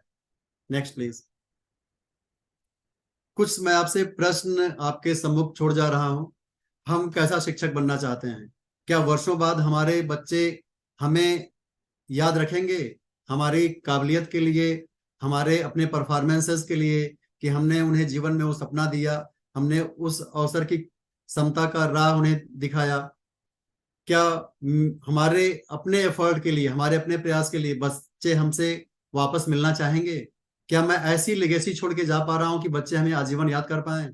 और एक क्वेश्चन और ये कि क्या चाहे हमारे बच्चों को कोई भी विकल्प मिले, कितने बेहतर विकल्प मिले, बच्चे हमारी ही क्लासेस में रहना चाहेंगे, या वो अगर उन्हें विकल्प मिले तो वो किसी और कक्षाओं को ऑप्ट करना चाहेंगे? ये ऐसे प्रश्न हैं जो मुझे प्रेरित करेंगे, आपको प्रेरित करेंगे कि मैं कैसा शिक्षक बनना चाहता हूं अपने बच्चों को, अपने पेरेंट्स के लिए, अपने खुद के लिए, कि जब हम आप कभी रिटायर हो जाएं तो हम किन बातों पे गर्व कर सकें जो हमें अंतिम समय में भी मुस्कुराहट दे सकें, और ये बच्चे हमें जब आके बताएंगे कि हाँ हमने परिवर्तन, उनके जीवन में हम परिवर्तन के कारक रहे हैं, हमारे चलते ये हुआ है। और ऐसा नहीं, ऐसा शिक्षकों ने करके दिखाया है, ये कोई फिलॉसफी की बात नहीं है। ऐसे हमने खुर्शीद अहमद का स्कूल देखा है, स्वतंत्र श्रीवास्तव का स्कूल देखा है, जिन्होंने ऐसी होम विजिट से, ऐसे ही कोलाबरेटिव एफर्ट से, ऐसी क्लासरूम प्रैक्टिसेस से सिर्फ बच्चों की अटेंडेंस बढ़ाई नहीं है, 90% प्लस अटेंडेंस हमेशा मेंटेन की है, और विद उसी ग्रेड कॉम्पिटेंसीज के साथ मेंटेन की है। ये हमारे ऐसे शिक्षक हैं जो हजारों की कहानियां में भी रिफ्लेक्ट होने लगे हैं। लेकिन हमारा टारगेट हर बच्चे के लिए है, एक बच्चा भी रह गया तो उसके लिए फिर तो पूरा जीवन पे प्रश्न चिन्ह लग गया। हमारा टारगेट हर बच्चे को 100% अटेंडेंस, 100% ग्रेड कॉम्पिटेंसी का होना चाहिए, जिससे कि हम उन्हें उनके जीवन में वो मौके उपलब्ध करा सकें, उन्हें उतनी अवसर की क्षमता दिला सकें, उनके सपनों को साकार कर सकें। ऐसे शिक्षकों ने दिखाया है कि हम सच में कहानी बदल सकते हैं। ये कहानी बदल रही है, आप भी इसका पार्ट बनिए और इस कहानी के सबसे सफल, सबसे बेहतर नायक बनिए। Thank you.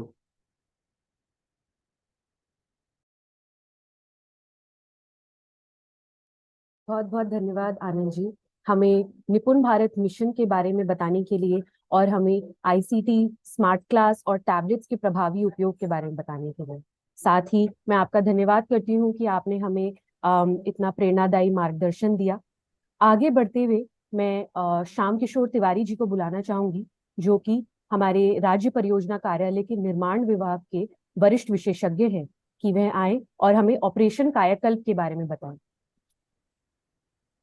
नमस्कार साथियों, कुछ चीजों पर आपसे संवाद करना है।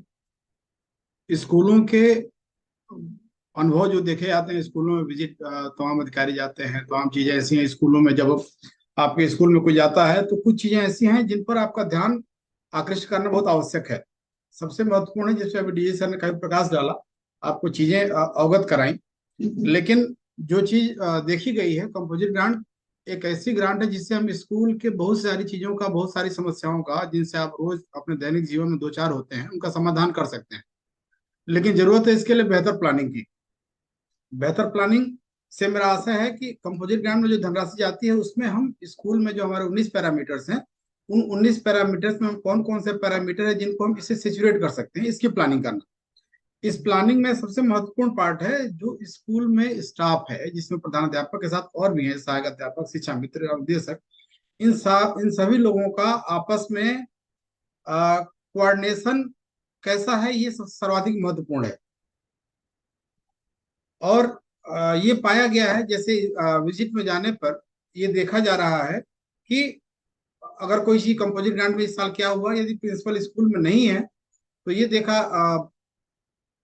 ये पाया जाता है कि वो कहते हैं, सहायक अध्यापक का जवाब आ जाता है कि नहीं, हमें नहीं पता है, तो केवल प्रिंसिपल को पता है। तो सबसे जरूरी है आपस में सामंजस्य। आप एसएमसी की बैठक कराएंगे, हमारा कौन सा पैरामीटर कंपोजिट ग्रांट से संतुष्ट हो सकता है। जैसे हैंड वॉशिंग यूनिट है, 19-20 सत्र में ये अभियान चला के आप लोगों ने काम कराया है। ब्लैक बोर्ड है, शौचालय में नल जल की व्यवस्था है, शौचालय में टाइलीकरण है, रंगाई पुताई है, रैंप रेलिंग है, 20-40 मीटर से कम का विद्युत कनेक्शन है। ये सारे काम ऐसे हैं जो कंपोजिट ग्रांट से आसानी से कराए जा सकते हैं। लेकिन इसके जरूरी है बेहतर प्लानिंग की, आपस में सामंजस्य की। ये सामंजस्य शिक्षकों से और एसएमसी से और प्लस ग्राम पंचायत से, तीनों से आपस में होगा, तभी हम स्कूल को कंपोजिट ग्रांट का बेहतर उसके धनराशि का बेहतर प्रयोग करते हुए एक अच्छे स्कूल के रूप में उसको स्थापित कर पाएंगे। अभी तक हम लोगों ने काफी अच्छा काम किया है। कायाकल्प में लगभग 1 लाख से अधिक स्कूल हमारे अच्छे हो गए हैं। अभी सर डाटा दिखा रहे थे जब शुरू में, तो आपने देखा कि मैक्सिमम स्कूल हमारे 16 से 19 पैरामीटर पर सेचुरेट हैं। लेकिन इसके हम जो जहाँ पीछे रह जा रहे हैं वहां हमारी प्लानिंग की समस्या है। तो वो जरूरी है वो प्लानिंग स्कूल लेवल पे आए। और जो 10% की धनराशि आपको स्वच्छता में इस्तेमाल करनी है, उसके अलावा उस स्वच्छता वाली धनराशि के अलावा बाकी जो 90% धनराशि है उसको हम कैसे इस्तेमाल करेंगे, इसकी प्लानिंग जरूर हो जाए। कंपोजिट ग्रांट के अलावा स्कूल के लिए आप वहां पर ग्राम पंचायत का, पंचायत वित्त का, जो और पैसे जा रहे हैं उनका इस्तेमाल कर सकते हैं। लेकिन इसके लिए प्लानिंग के साथ कंपोजिट ग्रांट के धनराशि के सदुपयोग पर बल दिया जाए। और सभी लोगों को इसके लिए जरूरी है आप यूडैश डाटा को अपना फोकस करें, यूडैश डाटा में फोकस करें। यूडैश में हमारे जो गैप्स है वो क्रिटिकली ठीक से भरे जाएं, ताकि आपके विद्यालयों को जो फंड मिलता है, जो चीजें मिलती है, छात्र संख्या सही अपग्रेड की जाए। इन सब चीजों से आप स्कूल के लिए एक बेहतर प्लानर बन सकेंगे। वसुंधरा जी अगली स्लाइड प्लीज। एक महत्वपूर्ण चीज है, जैसा कि आप अक्सर सुनते हैं कि कहीं पे संजोग होता है कि छुट्टी के दिन कहीं बाउंड्री गिर गई या कुछ गिर गई, तो ये बहुत अच्छी स्थिति नहीं है। हमारे स्कूलों में 2020 में ही 22 जनवरी को इसका शासनादेश हुआ, जिसमें स्पष्ट लिखा था कि हमको जर्जर भवनों के, सभी जर्जर भवन जो हमारे विद्यालय के कैंपस में स्थित हैं, इनमें विद्यालय न चलाए जाए। उनको एक अभियान चला के चिन्हित करते हुए उनका तकनीकी समिति के माध्यम से सत्यापन कराया जाए, और इवेल्युएशन के बाद उनको नीलामी की प्रक्रिया कराते हुए उनको ध्वस्त कराया जाए। काफी बड़ी संख्या में आप सभी के सहयोग से हम लोगों ने ये उपलब्धि हासिल की है। लगभग 7,000 से अधिक स्कूलों का ध्वस्तीकरण हो चुका है, जो लगातार गतिमान भी है। लेकिन जो चीज महत्वपूर्ण है इसमें, कि अभी भी बड़ी संख्या में जर्जर भवन हमारे कैंपस में खड़े हैं। इनके खड़े होने से बहुत सारी समस्याएं हैं। हम लोग सोचते हैं कि क्या हो जाएगा, जर्जर भवन कैंपस में खड़ा है तो हो क्या जाएगा। लेकिन आप ध्यान रखिए कि आप एक बच्चे के गार्जियन नहीं है। स्कूल में 100, 200, 400, 60, 70 जितने बच्चे हैं, आप सबके अभिभावक हैं। और बच्चे समूह में किधर भी मूव हो सकते हैं। कोई भी समूह को नियंत्रित करना कठिन है यदि उनको ठीक से गाइड ना किया जाए। तो लंच के समय बच्चे एक साथ खेल रहे होते हैं, छुट्टी के समय एक साथ होते हैं। तो जर्जर भवन जहाँ अगर खड़ा होगा, बच्चे उधर गए, कोई ऐसा हादसा हो गया, तो एक नई समस्या होगी जिसके लिए आप सबसे ज्यादा परेशान आप होंगे। सबसे पहली कार्रवाई आप पे होगी कि आपने, तो उसके लिए जरूरी है कि जर्जर भवन का जो जर्जर भवन है वहां किसी बच्चे का प्रवेश रोका जाए, उसको चिन्हित कराया जाए, उस पर जो निर्देश दिए गए हैं उस पर स्पष्ट शब्दों में उसको लिखा जाए। निष्प्रयोज जर्जर भवन जो उसको आपको निर्देश दिए गए हैं वैसा उस पर अंकन किया जाए, उनका ध्वस्तीकरण कराया जाए, बच्चों का प्रवेश उसमें प्रतिबंधित करा दिया जाए। इसके लिए आपको अलर्ट मोड पर आना है और बीईओ से संपर्क करके इसका यथाशीघ्र जो समिति है उससे वैल्यूएशन करा देना है। एक बार ध्वस्तीकरण की कार्रवाई हो जाएगी तो आपको फिर उसके लिए उसका प्रस्ताव उपलब्ध होगा। तो यहाँ से आपको नया भवन, उसके लिए अगर जरूरी होगा तो नया भवन उपलब्ध कराया जाएगा। लेकिन उसके लिए जरूरी है कि आप ध्वस्तीकरण की प्रक्रिया पूर्ण कर लें। जर्जर भवन गिर जाने के बाद जो धनराशि आपको प्राप्त होगी वो एसएमसी के खाते में रहती है। उसका विद्यालय में किसी और पैरामीटर में, किसी और विकास कार्य में आप उसका इस्तेमाल करा सकते हैं। उसके लिए जरूरी है कि आप बीईओ के माध्यम से हमारी क्या कार्य योजना है, हम इस पैसे का कहाँ इस्तेमाल करना चाहते हैं, वो प्रस्ताव बना के बीईओ के माध्यम से बीएसए को भेजिए और जिलाधिकारी से सामूहिक रूप से अनुमति लेकर के आपको अवगत करा देंगे कि हाँ ये इस्तेमाल किया जा सकता है। इन सब चीजों के लिए जरूरी है कि हम जर्जर भवन जो ढांचे हमारे खड़े हैं अनुपयुक्त, इनका ध्वस्तीकरण करा दें समय। ये आपसे विशेष सहयोग और विशेष आपका ध्यान इस पे आकृष्ट करना है। वसुंधरा जी अगली स्लाइड। ये एक महत्वपूर्ण कार्य है, जैसा कि सर ने बताया कि लगभग 20,000 स्कूलों के लिए जो पुराने स्कूल हैं उनमें रिजुविनेशन का पैसा धनराशि प्रेषित की गई है। इनमें बहुत सारी मदें हैं, जैसे बालक बालिका शौचालय है, दिव्यांग शौचालय है, बाउंड्री वॉल है, बृहद मरम्मत है, छत की मरम्मत है। ऐसे कई से कार्यों के लिए आपको विद्यालयों को धनराशि प्रेषित की गई है। यहाँ पे थोड़ा ध्यान देने की आवश्यकता है आपको। इसमें जैसे छत हमारे शायद विद्यालय स्ट्रक्चर का हम लोगों की लापरवाही से, हम लोगों से मतलब है मैं आपके साथ अपने आप को भी सम्मिलित करूंगा, लापरवाही सबसे कमजोर पार्ट हो जाता है। छत की सफाई बरसात के पहले न होने से एक समस्या होती है, छतों पर धूल मिट्टी जमा होती है, फिर उनमें पौधे उगते हैं, फिर वो अपने साथ पानी को समेट करके छतों को कमजोर करते हैं। तो ये नहीं होना है। ये आपसे अनुरोध है कि जब भी ऐसा समय समय पर आपको धनराशि आपको उस कंपोजिट ग्रांट के रूप में उपलब्ध है, समय समय पर छतों की सफाई जरूर कराएं। ये एक ऐसी चीज है जिस पर आपको लगातार फोकस करना है। ये हमारी सबसे प्रायोरिटी का विषय होना चाहिए। इनमें जो पैसा आपको गया है उसका नियमानुसार उपभोग करना है। इसमें आप डीसी सिविल का सहयोग लेंगे। यदि कहीं कोई समस्या आती है तो बीओ साहब के माध्यम से उनसे संपर्क करेंगे और इस धनराशि को जब भी आपको उपलब्ध कराई जाती है उसके बाद यथाशीघ्र नियमानुसार इसका उपभोग सुनिश्चित करेंगे। इसमें ये चीज ध्यान रखेंगे कि हमको प्रक्रियागत चीजों का पालन करना है।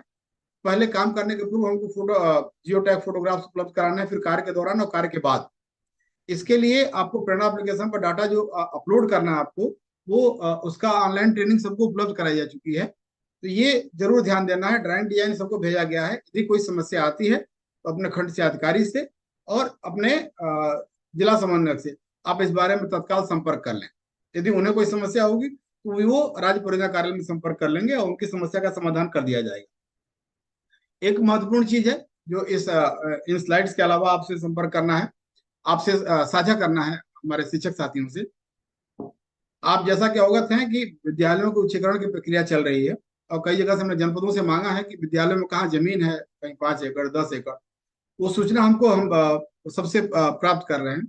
आपसे एक अनुरोध है कि यदि आपको ऐसा लगता है कि हमारे स्कूल में कृषि फार्म के रूप में या कहीं ऐसी जमीन जो विद्यालय प्रयोग नहीं कर रहा है या प्रयोग कर रहा है, आपको लगता है कि ये जमीन विभाग को पता नहीं है या हमारे खंड से अधिकारी साहब नहीं बता रहे हैं, तो ऐसी सूचना आप खंड से के अधिकारी के माध्यम से या सीधे डीसी को उपलब्ध करा सकते हैं, ताकि भविष्य में उच्चीकरण का कोई प्रक्रिया होती है तो आपके स्कूल को भी उसमें सम्मिलित किया जा सके। इसके लिए जरूरी है कि आप स्कूल की जमीन के बारे में चीजें आप अपने अभिलेख देख लें और आपको जानकारी हो उसको साझा कर लें विभाग के साथ।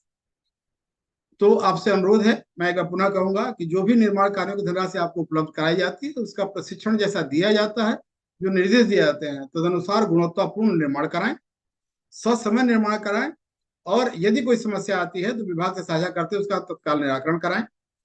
जर्जर भवनों का ध्वस्तीकरण प्राथमिकता के आधार पे और यदि कोई समस्या आती है तो भी शासनादेश लगातार आप लोगों की समस्याओं के आधार पर संशोधित किए गए हैं। लेटेस्ट 4 अगस्त को जारी किया गया, 4 अगस्त 23 को, जिसमें ये भी अवगत कराया गया कि यदि नीलामी नहीं हो पा रही तो कैसे करना है। इन सबका उपयोग करते हुए जर्जर भवनों का ध्वस्तीकरण कराएं। और कंपोजिट ग्रांट में एक बार पुनः आपसे अनुरोध है कि स्कूल का गैप एनालिसिस करते हुए शिक्षकों, एसएमसी और ग्राम पंचायत के सहयोग से आपस में सामंजस्य स्थापित करते हुए, सबको साथ लेते हुए उसका गैप एनालिसिस के अनुसार उसका उपभोग कराएं ताकि मैक्सिमम पैरामीटर्स हमारे सेचुरेट हो सके। बहुत बहुत धन्यवाद साथियों। बहुत बहुत धन्यवाद श्याम किशोर जी, हमें ऑपरेशन कायाकल्प के बारे में बताने के लिए। अब हम अपने आखिरी सत्र की तरफ बढ़ते हैं, जिसमें राघव कटियाल जी, जो कि निपुण भारत सेल के सदस्य हैं, वह हमें रजिस्टर्स के डिजिटाइजेशन के बारे में विस्तार से बताएंगे। बहुत बहुत धन्यवाद वसुंधरा जी।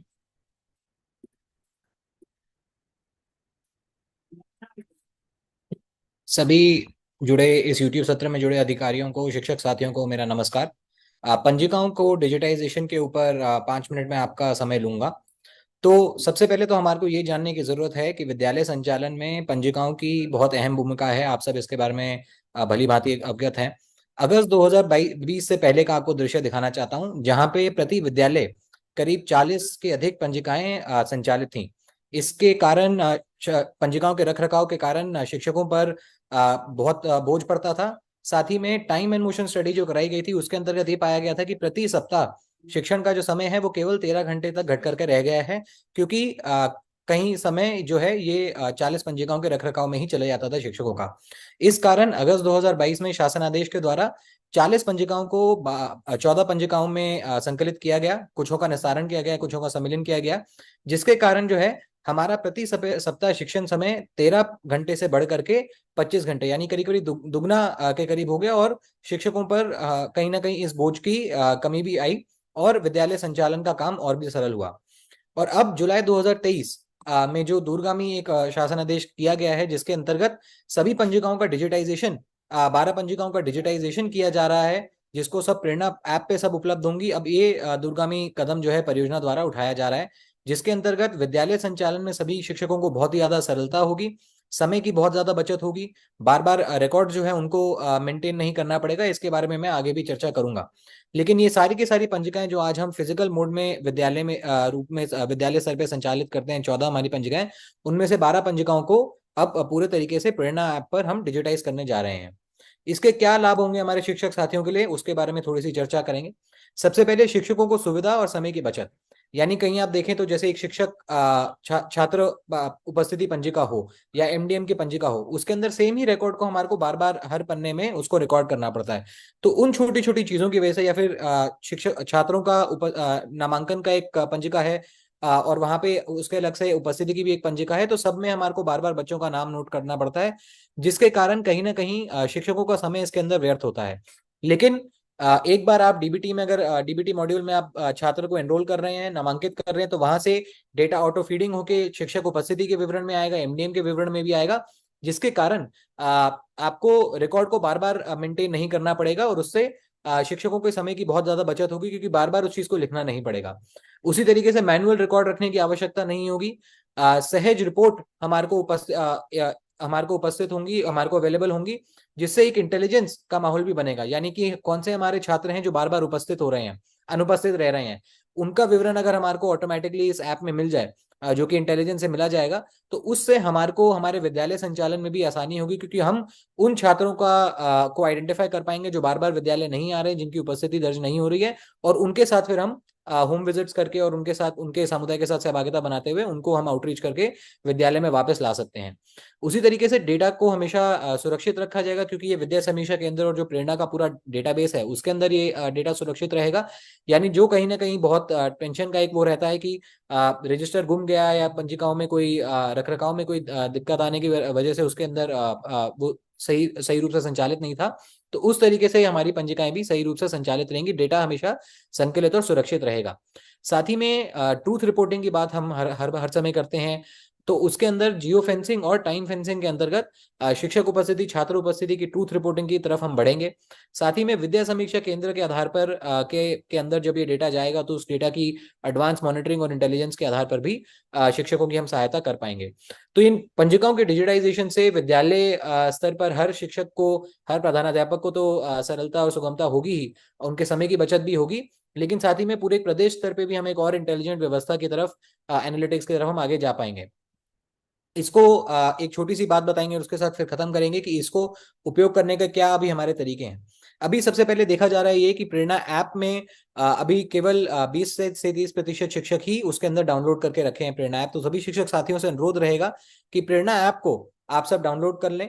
आप लेटेस्ट वर्जन उसका डाउनलोड करें, रजिस्टर आइकन पे क्लिक करके अपने आप को रजिस्टर पंजीकृत कराएं।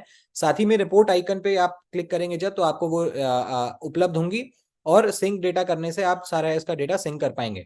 अभी इसके डिटेल पंजिकाओं को कैसे इस्तेमाल करना है, किस किस फ्रीक्वेंसी पर, किस समय पर करना है, उन सब चीजों का एक डिटेल्ड लेटर सभी शिक्षकों के साथ हम बहुत ही जल्दी अति शीघ्र साझा करने वाले हैं। साथ ही में एक टेक्निकल मैनुअल, टेक्निकल वीडियो और खंड शिक्षा अधिकारियों का प्रशिक्षण, जिस प्रशिक्षण से शिक्षकों को भी प्रशिक्षण दिया जाएगा और साथ में खंड शिक्षा अधिकारियों को भी और डीसी को भी प्रशिक्षण दिया जाएगा, एआरपी एसआरटी को प्रशिक्षण दिया जाएगा, जिससे शिक्षक साथियों को इस पंजिका को इस्तेमाल प्रयोग करने में कोई कठिनाई ना आए, प्रशिक्षण पूरा रहे, हम पूरे तरीके से समर्थ रहें इसको उपयोग कर पाने में। उसके लिए हम उसका टेक्निकल मैनुअल, टेक्निकल वीडियो और एक डिटेल लेटर के माध्यम से, गाइडलाइंस के लेटर के माध्यम से आपके साथ अधिशीघ्र साझा करके इसके प्रयोग करने का प्रोसेस आपके लिए सरल करेंगे। आखिर में बस ये बात कि पूर्व से जो हमारी पंजिकाएं संचालित की जा रही हैं उन सबको अभिलेख के रूप में हम प्रधानाध्यापक के कक्ष में सुरक्षित रखेंगे, क्योंकि अभी एक लेटर आने से ही ये हमारी डिजिटल पंजिकाएं लाइव हो जाएंगी। तो यही हमारा इस डिजिटल रजिस्टर्स पे हमारा प्रस्तुतिकरण था। अनुरोध करूंगा वसुंधरा जी से कि इस सत्र को आगे बढ़ाएं।